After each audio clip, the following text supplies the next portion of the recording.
اور یہاں سے نکل گیا، جاتے جاتے کہیں کوئی گاڑی اس کو لگ گئی اور مر گیا، ایکسیڈنٹ ہو گیا۔ اب رحمت کے فرشتے آتے ہیں کہ جی اس کو جنت لے جانا، اس نے توبہ کی، اور اللہ کے غضب کے فرشتے آتے ہیں کہ اس کو جہنم لے جانا کہ 90 سال یہ اللہ کا مذاق اڑاتا رہا۔ فرشتے بھی دونوں آپس میں ٹکراتے ہیں۔ کچھ فرشتے کہتے ہیں غصے والے کی جہنم والے جہنم لے جائیں گے اس کو، اور جنت والے فرشتے کہیں گے جنت لے جائیں گے۔ اللہ تعالیٰ کی صفات میں سے صرف ایک صفت ہے جس کے اندر غصہ ہے، عزیز ذو انتقام، طاقتور، قادر اور انتقام لینے والا، دشمنوں سے اور توحید کے دشمن اور شرک کے پجاری اور اللہ کے توحید کے دشمن، ان سے اللہ انتقام لیں گے۔ یہ چند صفات ہیں کہ جن میں اللہ کا غصہ ہے، باقی جتنے بھی صفات ہیں وہ تمام صفات کے اندر پیار ہے اور شفقت ہے اور رحمت ہے۔ چنانچہ حدیث میں آتا ہے، بخاری میں حدیث ہے کہ مجھے غصہ بہت کم آتا ہے، اور کبھی اگر غصہ آ جاتا ہے تو غصہ اور میری شفقت اور میری رحمت آپس میں جب ٹکراتی ہے تو رحمت میری غالب آ جاتی ہے۔ پٹھان اور بلوچ کا تو غصہ غالب آ جاتا ہے، یہ نہیں ہے کہ وہ لوگ کسی کو معاف کر دیں۔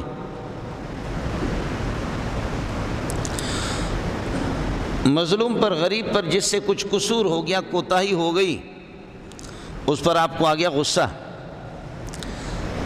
لیکن یہ ہے کہ آپ دیکھ بھی رہے کہ وہ آپ کا ہمسایہ ہے اور آپ کے محلے والا ہے،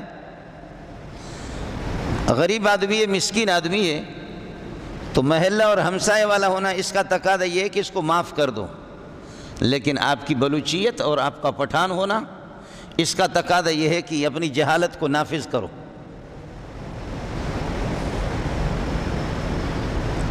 پٹھان اور بلوچ اور عرب، بدو عرب، یہ معاف نہیں کریں گے۔ غریب آدمی، مسکین آدمی، اگر اس سے کچھ غلطی ہو بھی گئی، اس کی غربت، اس کی مسکینی کا تقاضا یہ ہے کہ اس کو معاف کر دو، لیکن غلطی چونکہ آپ کی ہے اور آپ پٹھان ہیں، بلوچ ہیں اور آپ بدو عرب ہیں، تو آپ کہاں معاف کریں گے؟ معاف کرنا تو آپ کی اصطلاح میں ہے ہی نہیں ہے، اللہ کے ہاں یہ نہیں ہے۔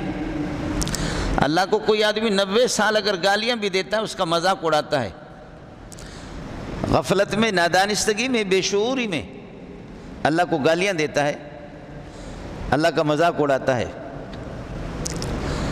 لیکن اب دماغ ٹھکانے پہ آ گیا کہ جی مجھ سے غلطی ہو گئی ہے، اور وہ سچی توبہ کر لیتا ہے، دل کی گہرائی سے اپنی ندامت کا اظہار کرتا ہے، 2 آنسو بہاتا ہے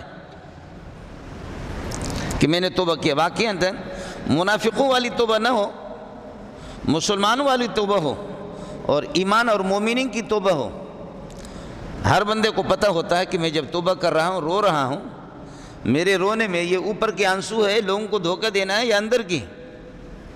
اللہ کو کوئی دھوکہ نہیں دے سکتا۔ دل کی گہرائی سے اگر کوئی توبہ کر لیتا ہے، توبہ کرنے کے بعد آج اس نے توبہ کر دیا، 90 سال اللہ کو گالیاں دیں، اور یہاں سے نکل گیا، جاتے جاتے کہیں کوئی گاڑی اس کو لگ گئی اور مر گیا، ایکسیڈنٹ ہو گیا۔ اب رحمت کے فرشتے آتے ہیں کہ جی اس کو جنت لے جانا، اس نے توبہ کی، اور اللہ کے غضب کے فرشتے آتے ہیں کہ اس کو جہنم لے جانا کہ 90 سال یہ اللہ کا مذاق اڑاتا رہا، اس کو معاف نہیں کرنا ہے کسی بھی صورت میں۔ 90 سال جس نے اللہ کو گالیاں دی اور آج اس نے توبہ کر دیا، اب انتقال ہو گیا، ایکسیڈنٹ ہو گیا، گولی لگی، کہیں ہو گیا، اب اللہ فرماتے کہ فرشتے بھی دونوں آپس میں ٹکراتے ہیں۔ کچھ فرشتے کہتے ہیں غصے والے کی جہنم والے جہنم لے جائیں گے اس کو، اور جنت والے فرشتے کہیں گے جنت لے جائیں گے۔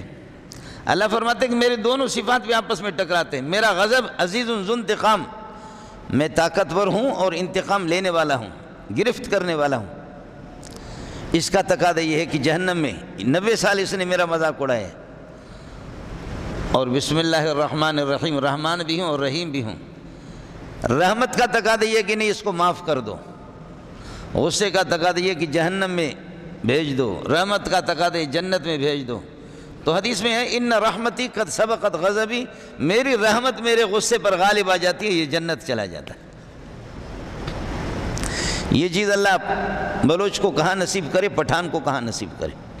وہ اپنی پٹھانیت اور بلوچیت نافذ کرے گا، اس کی اصطلاح میں معافی نہیں ہے، اس کی اصطلاح میں رحمت نہیں ہے۔ حدیث میں آتا ہے کہ تخلقوا باخلاق اللہ، جو اللہ کی صفات ہے، اللہ کیسے مجرموں کو معاف کرتا ہے، تم بھی معاف کرنا سیکھو۔ اللہ کس طرح مجرموں کو معاف کرتا ہے، اب معاف کرنا سیکھ تو لو۔ اللہ کی فیاضیت کتنی ہے، سخاوت کتنی ہے، ہاتھ اپنا خالی نہ چھوڑو، جو کچھ آپ سے بن پاتا ہے وہ تو کر لو۔ ابو ہریرہ کی روایتیں فرماتے کہ اندازہ کرو کہ جب سے اللہ نے کائنات کو پیدا کیا ہے، پتہ نہیں قیامت کب آئے گی، اربوں کھربوں مخلوقات، جس میں پرندے بھی ہے، جس میں بڑے بڑے ہیکل اور بڑے بڑے یہ ہے کہ جانور، ہاتھی ہے، اونٹ ہے اور سمندر کی مچھلیاں ہیں، ان سب کو کھلانے والا اللہ ہے، وہ کھلا رہا ہے۔ فرما رہے اندازہ کرو کہ جب سے کائنات پیدا ہو گئی ہے اور قیامت تک کیا مخلوقات ہے، سب کو وہ کھلا رہا ہے۔ وہ صرف جانوروں کو نہیں کھلا رہا ہے، یہ درخت بھی اس کے محتاج ہے، یہ درختوں کے ہریالی بھی اسی کے، پودوں کو اگانے والا، زمین کے اندر بیج کی حفاظت کرنے والا، یہ درخت خشک ہو رہا ہے۔ آپ کو اس کا اندازہ نہیں ہوگا۔ ہم لوگ پہاڑوں میں رہتے ہیں تو اب تو شاید کچھ آسانی ہوگی، بکریاں چراتے چراتے کبھی ایسی پیاس لگ جاتی، توبہ توبہ، اللہ کی پناہ، پانی تو ہے ہی نہیں بلوچستان میں۔ ایک درخت ہے ندی کے اندر، وہ درخت بالکل کھل رہا ہے، اس کی ہریالی کو دیکھ دیکھ کر کے ربا شاید جائیں گے وہاں پر۔ ندی کے اندر یہ ہے کہ کچھ نیچے زمین ہو، زمین کو پھر کھود کھود کر کے پھر اس سے کبھی پانی نکل جاتا، بارشیں جب ہو، درخت کی ہریالی کو دیکھتے کہ نیچے شاید کچھ ہوگا، جا کر کے میرا رب جانتا ہے کہ میں خود بھی میرے دل سے نکلتا تھا، اللہ اس کو کہاں سے پانی ملتا اور ہم کیسے پیاسے۔ جی ہاں، خیبر پختون والے اور سندھ والے، اور یہ تو ان کو تو پانی کی کوئی کمی نہیں۔ خیر اگر کسی کو شکایت بھی تھی پانی کی کہ پانی، حکومت ہمیں پانی نہیں دے رہی، حکومت پانی نہیں دے رہی، اب حکومت میں گھر گھر پانی پہنچا دیا، اب تو پانی مل گیا، ہر گھر کے اندر یہ ہے کہ پانی پہنچ گیا۔ السلام علیکم۔ جی دوستو، آپ نے دیکھا اور سنا شیخ مولانا منظور مینگل صاحب کو کہ شیخ مولانا منظور مینگل صاحب کیا بیان فرما رہے تھے۔